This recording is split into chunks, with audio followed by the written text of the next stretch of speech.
नमस्कार, स्वागत करते हैं आपका इस भेंट वार्ता में। आज फिर से मैं हूं आपके साथ दीपक निषाद और बहुत खास विषय है जिसके ऊपर हम हर बार की तरह चर्चा करने जा रहे हैं। हम सभी जानते हैं कि आजादी की वर्षगांठ मनाने जा रहे हैं और जब भी आजादी की बात होती है हर देशवासी का रोम रोम देशभक्ति के जज्बे से और जोश से पुलकित हो उठता है। तो आज हम आजादी के अमृत महोत्सव की बात करने जा रहे हैं और इस विषय पर बातचीत करने के लिए कलेक्टर सागर दीपक सिंह जी हमारे साथ जुड़े हुए हैं। कलेक्टर साहब, आपका बहुत बहुत स्वागत है इस कार्यक्रम से। नमस्कार। जी धन्यवाद, नमस्कार। कलेक्टर साहब, सबसे पहले जैसा कि हमने अपने आरंभिक संबोधन में बताया अपने श्रोताओं को कि हम आजादी के अमृत महोत्सव की बात कर रहे हैं। आजादी का अमृत महोत्सव आजादी की वर्षगांठ की पूर्व संध्या पर बहुत महत्वपूर्ण हो जाता है हम सभी के लिए। तो आपसे हम ये जानना चाहेंगे कि आजादी का अमृत महोत्सव क्या है, इसके मायने क्या है हमारे लिए। जैसा आप सभी जानते हैं कि 15 अगस्त 1947 को हिंदुस्तान को आजादी मिली और इस वर्ष का जो 15 अगस्त है वो इस मायने में बहुत ही महत्वपूर्ण है कि 75 वर्ष आजादी के पूरे हो रहे हैं। शासन ने निर्णय लिया है कि इस स्वतंत्रता दिवस को आजादी के अमृत महोत्सव के रूप में मनाया जाए और ये हम सब के लिए बहुत ही खुशी की बात है।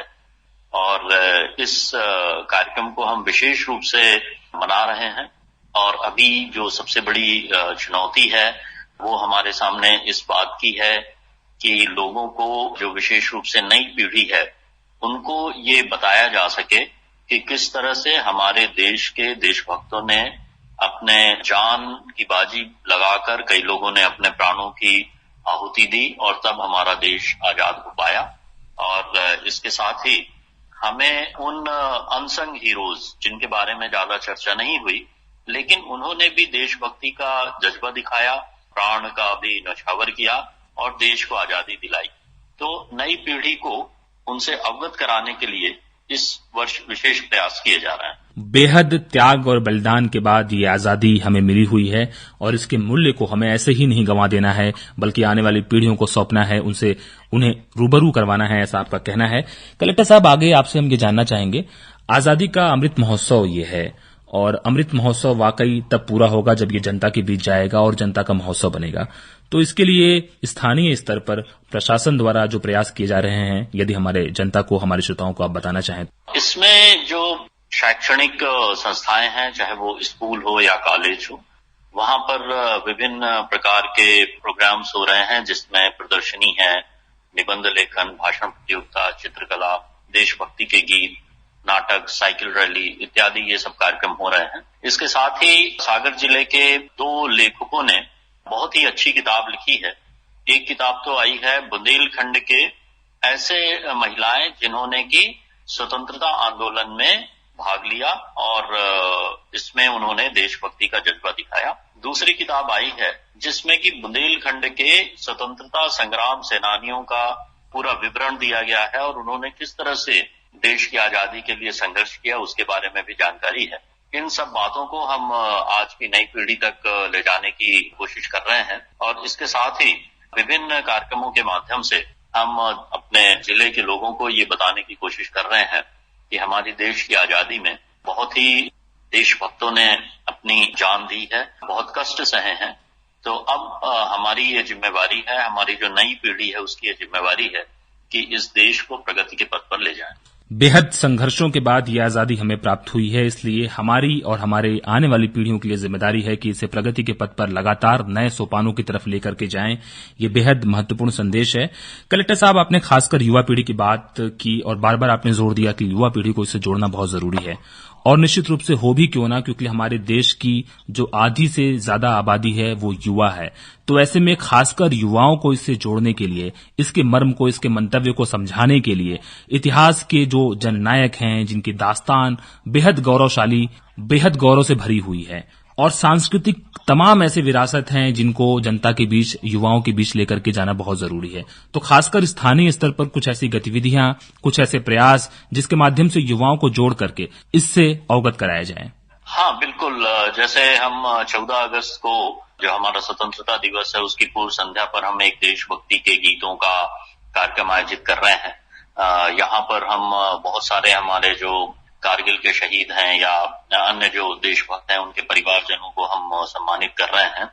इसके साथ ही हमारे जो फ्रीडम फाइटर्स रहे हैं उनके और उनके परिवारजनों का भी हम सम्मान करते हैं।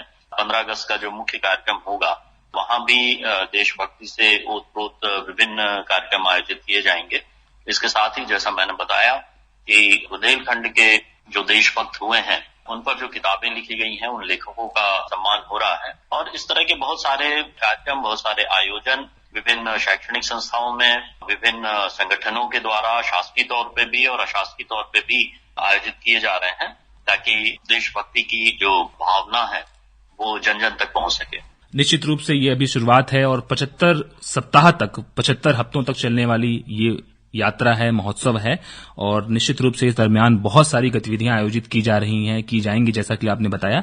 आखिरी में बस चलते चलते हम ये आपसे जानना चाहेंगे, आपके माध्यम से एक संदेश चाहेंगे, अपील चाहेंगे कि देश की आजादी का उत्सव यानी स्वाधीनता दिवस का पर्व तो हम पूरे जिले में बहुत पारंपरिक तरीके से हर्षोल्लास के साथ प्रतिवर्ष मनाते हैं, लेकिन इस बार जो कोविड की एक महामारी है, संक्रमण की स्थिति है, उसको देखते हुए तमाम संयम बरतने की भी जरूरत है।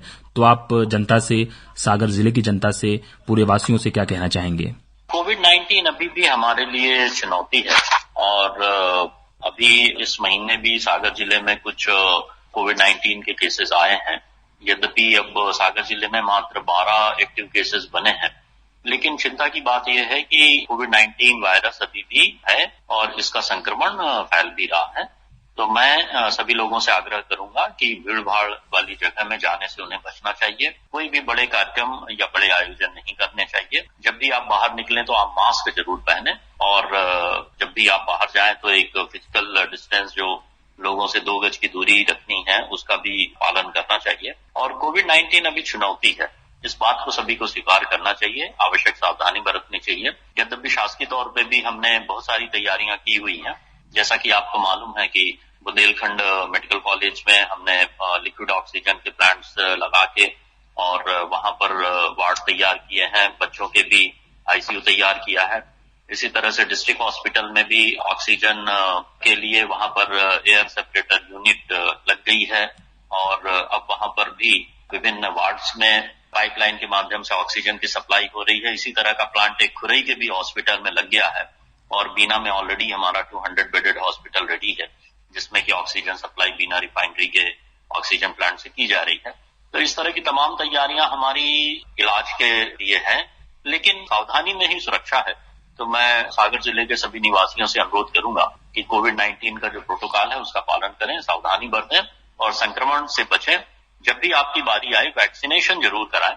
अभी हमारे सागर जिले में वैक्सीनेशन का फर्स्ट डोज लगभग 10 लाख लोगों को लग चुका है और लगातार हम वैक्सीनेशन का फर्स्ट डोज और सेकंड डोज के लिए प्रयासरत हैं। पूरे जिले में वैक्सीनेशन के सेंटर स्थापित किए जाकर वैक्सीनेशन किए जा रहे हैं।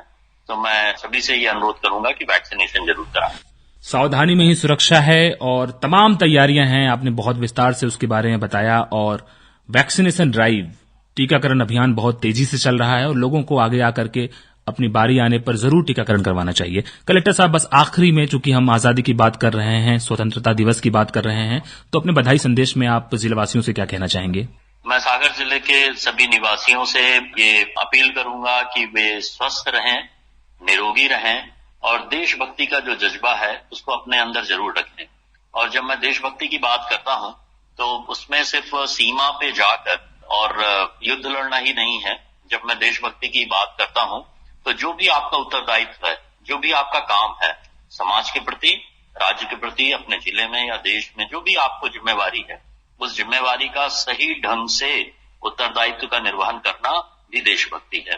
तो मैं सभी निवासियों से आग्रह करूंगा कि आप अपनी जो ड्यूटीज हैं उनको अच्छे से करें और जब हम अपना काम अच्छे करेंगे तो निश्चित रूप से देश भी हमारा बेहतर होगा। बहुत महत्वपूर्ण संदेश आपका है कि हर व्यक्ति अपने हिस्से की जिम्मेदारी निभाए, अपने दायित्व को पूरा करे। यदि हम ऐसा करने में सफल रहते हैं तो इससे बड़ी देशभक्ति कुछ भी नहीं है। बहुत बहुत शुक्रिया अदा करना चाहते हैं जिला कलेक्टर सागर दीपक सिंह साहब कि आपने बहुत महत्वपूर्ण संदेश हमारे कार्यक्रम के माध्यम से दिया, आपने वक्त निकाला, सागर जिले की जनता से आपने बात की। बहुत बहुत शुक्रिया आपका। जी धन्यवाद। जय हिंद।